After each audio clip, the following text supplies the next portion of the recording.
Ladies and gentlemen, now we have the great honor of welcoming our guest of honor, Professor Dr. Zafar Nawaz Jaspal, Meritorious Professor and Dean of Social Sciences at Quaid-i-Azam University. He is a leading authority on strategic studies, regional politics, and foreign policy. He stands among Pakistan's most respected voices in peace and conflict studies. Please join me in welcoming him. Bismillahirrahmanirrahim. Assalamu alaikum and very good morning.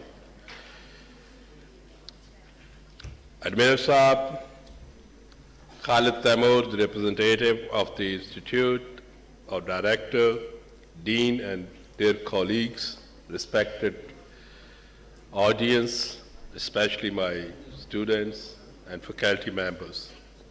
It's an honor and great privilege for me to speak on this subject, and I have been asked to quickly review, within 10 minutes, 8 decades relationship between China and Pakistan.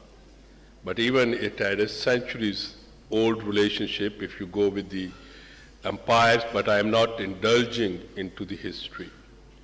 But when we say 8 decades, practically diplomatic relationship between People's Republic of China and Pakistan are around 75 years because it started in 1951.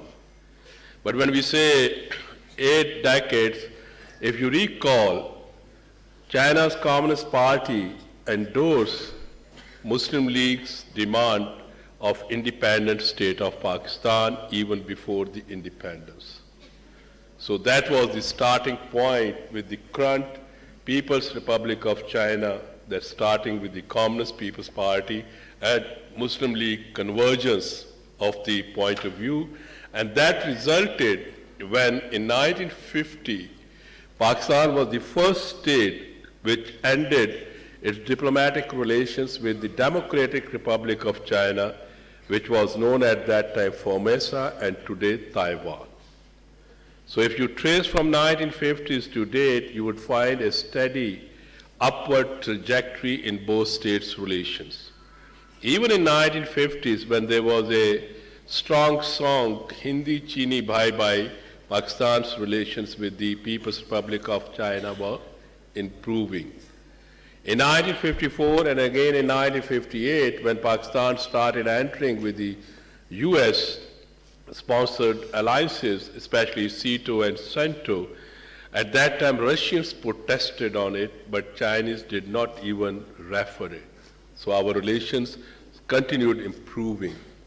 In 1963, we had a border agreement, and if you see from 1947, or let's say 1951, then to date, you would find China is the only state, as a neighboring state, with which we had no conflict. We resolved the border issue amicably, and we were able to move ahead with a cordiality. And if you start seeing, always we have a positive trajectory to date. Apart from that, you have problems with your all neighbors. So that makes that how solid footing started. Then you have a 1965, 71 wars and corporations. And again, when we became a frontline state of the United States, Chinese did not object. But this was a comfortable time because in the 1970s we acted as a bridge between the China and United States. So what was the famous axis, which we call it Beijing, Islamabad, Washington axis. But in the case of this, when we reach to this, we find it that there was a mega shift in when this unipolarity started giving way to the multipolarity. What we call it this transition in the world. Let's say when there was a bipolarity, we were in the alliances politics, but Chinese trusted us, our relations moved ahead. During the unipolarity, we were the frontline state of the US in the war on terror, but our relations continued. But when the multipolarity started, and a new rejuvenation of the alliances politics in the international politics have started, naturally it's a difficult time. When we look at the current situation, which we say, it is very much transforming and turbulent. State-on-state conflicts are once again catching phrase. President Xi and President Putin are saying that multipolarity is a reality, and Americans have been asserting for a unipolarity or primacy. In this contest, a new question has arisen recently, especially in 2025, when Pakistan have emerged once again as a very strong power, a natural, or you can say a legitimate part of Middle Eastern security architecture. India's compromise, which Americans or the Western powers built it for 30 years as a net security provider in the Indian Ocean, which means entire Middle East and South Asia and West Asia, it failed, and once again today India and Pakistan have been hyphenated. So in such a situation, there is a big question.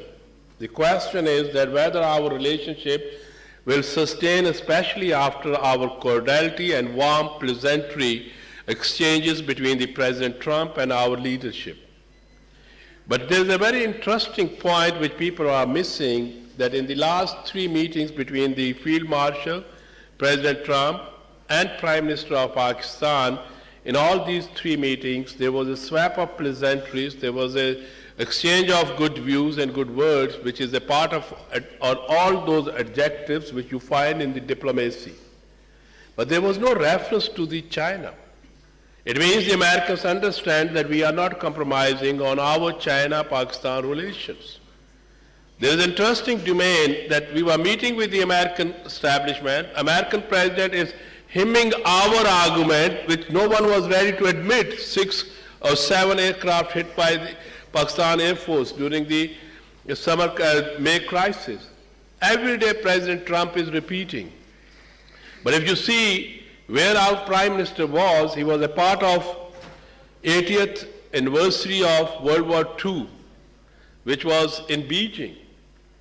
He was sharing the table with the President Xi, President Putin, even Kim On-jo, who was coming from the Chairman Kim of North Korea, and the others. Pakistan was a part of a Shanghai Cooperation Organization conference, and there Pakistan had endorsed the President Xi's 4th initiative, which we call it, which is named Global Governance Initiative. And in that Global Governance Initiative, President Xi very categorically stated, we have to govern the world with the United Nations-based rules, and we have to get rid of cold warish mentality. So it was a clear reflection to the Americans what they were projecting. So in this situation, when we look about, quickly I wrap up, that in the entire these 8 decades relationship between China and Pakistan, we have a very good positive trajectory, and CPAC has further strengthened it from where we had a state to state, armed forces to armed forces, and now peoples to people. And these posters which I have seen outside, built by our students, definitely that demonstrate how we are integrating into there. I do agree here, we have no cultural affinity, no religious affinity, and no, you can say other sort of, but now we are cultivating. Today, 30,000 Pakistani students are studying in China. This is a big, big number. Chinese students desires to come because last 2 years, I wrote a number of their letters as the Dean Faculty of Social Sciences. We facilitated, but because of the Chinese vulnerability in Pakistan, that's why they are not coming as a student, but still we have seen that she is here. So that gives us a good idea. And the new generation, a new word is what they call it. Western century is over, Asian century is rising, struggle is going on, and in this, let me make it one thing. Chinese and Pakistanis have constituted a very good relations. Here people are misled. They think we are allies. No. We have a strategic economic partnership. It's a multi-domain partnership. In alliance, you have a defensive arrangement. when you talk about.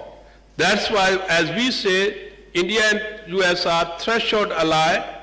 We can say that we are strategic partners, strategic economic partners. So with this, when we look about our military capabilities or our success against India and hyphenated between India and Pakistan, it dehyphenated India and China. It's a good news for China. That's why Chinese have been celebrating your victory at all levels. If you see their TikTok, if you see their media, if you see their conferences, so that's the way how dynamical forces transform your bilateral relations and driven your or steered your future activities.